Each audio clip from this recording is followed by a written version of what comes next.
Good morning. Today we are going to take a look at chemical properties and enthalpy of reactions. So far in this unit we've looked at endothermic and exothermic reactions and situations, and now we're actually going to take a look at how the chemical reaction side looks when we write out the reactions and include energy in that, and how we can tell if a reaction is endothermic or exothermic based on how it's written. So enthalpy is defined as the total energy of a system. When a reaction occurs, it may produce energy or it may require energy to happen. The enthalpy of a system is influenced by these changes. When a reaction gives off energy, its change in enthalpy, or delta H of the reaction, is a negative value. Okay, so when a reaction gives off energy, it's going to be a negative delta H value. So we can imagine our system being our reaction, and we use RXN to abbreviate reaction a lot of the time. So if it gives off energy, that's going to be a negative delta H. All right. When a reaction requires energy, the change in enthalpy is positive. So when we have our reaction and it needs to take in energy, it requires energy to occur, that's going to be a positive delta H. The units of enthalpy are joules, or a lot of times we use kilojoules because they're very large amounts of energy. So what's our connection between Q that we've explored so far in this unit and delta H? Well, they are both in joules. They both measure an amount of energy, so they are the same. Okay, they're essentially the same. We use Q when we're talking about either a reaction or something chemical, something like a physical change where we're melting or boiling, changing states of matter, that type of thing. We use delta H often when we're dealing just with chemical reactions, right? So a thermochemical reaction shows the change in enthalpy, or energy, as part of the reaction, either as a reactant or a product. So when we look at a chemical reaction, your reactants are going to be the left side, so what we put into the reaction, and our products are going to be on the right side of the arrow, what we get out of the reaction. An endothermic reaction takes in energy from its surroundings to function. So the enthalpy would be a reactant. So for endothermic, we're going to have it as a reactant. An exothermic reaction gives energy to its surroundings as it forms from the reaction. So the enthalpy would be a product. So endothermic, it's a reactant. Exothermic, it's a product. So if we look at the chemical reaction examples down here, endothermic, it's on the left side, so that's a reactant.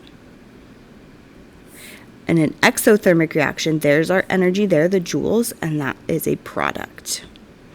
So to show if it's endothermic or exothermic when we write a chemical reaction, we're going to place the energy on the appropriate side of the arrow, side of the reaction.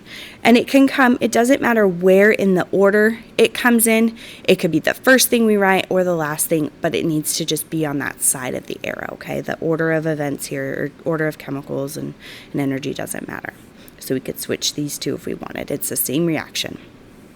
Now it says, note, the sign of the enthalpy will be positive when it's written as part of the reaction.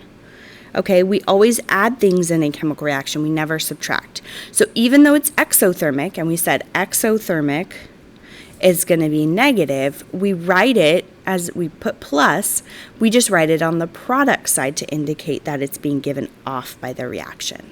Okay. The position of the value, being a reactant or product, takes the place of the sign positive or negative. Okay. Now, we can also show the enthalpy separately, and the delta H value, the enthalpy change value, will show the sign to indicate if it's endothermic or exothermic. So this is the same reaction written. We can see we got our reactants and our product. And then to the side, they write delta H, and they indicate it's positive, meaning that it's a reactant and it's endothermic. Okay? So these are the two ways we can write it. Over here, we've got our reaction. Again, same reaction as above, but instead of writing the joules as part of the products, they move it to the side, put delta H equals, and it is a negative there to indicate exothermic. Okay, so the positive indicates endo, the negative indicates exothermic. For any reaction, the system is always the chemical reaction itself, and the surroundings are the container it is in, and we can also add our hand or something similar to the surroundings. This will help us understand how the reaction will feel, if it will feel hot or it will feel cold. So we're going to take a look at some examples of how this situation looks. So we'll do one together of the couple different types of questions on your page. So keeping that information in mind, our first one, we're given our chemical reaction. And our first question, is the heat a reactant or a product? So we want to find our part with kilojoules, which we can see there, and it's on the right side, so it's a product of the reaction. So if it's a product, we want to indicate, is this an endothermic or exothermic reaction? So think about it for a second. What do you think? Hopefully we said exothermic because it is a product. Now, what is the enthalpy value? So our enthalpy value should be negative 120 kilojoules because it is exothermic.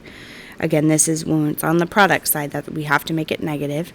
And then letter D is just a reminder to make you think about if it should be negative or positive. So in this case, it should be negative. So we know that because it's a product. It's a product slash exothermic. So how would the beaker feel?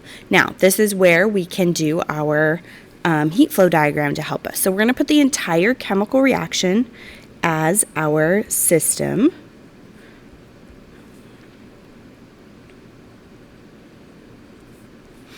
And then our energy, because it's exothermic, we know we're going to put our arrow out.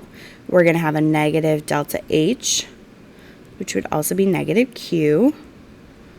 Right? Our surroundings, we can just put the container. And I'd also like you to put your hand, okay, to think about what would this feel like. So if our hand is out here and our hand receives energy from the reaction, that energy is going to make it feel hot or warm. All right, warmer than it would without the reaction. So that's how we're going to approach these questions. So we want to pay careful attention to where that energy is in the reaction for these. Now, when we come down here, we can see that enthalpy is written separately. So we want to think about, does that mean it's endothermic or exothermic? And we're going to draw the heat flow diagrams for those as well. Now, on the bottom, there's just a few more for practice.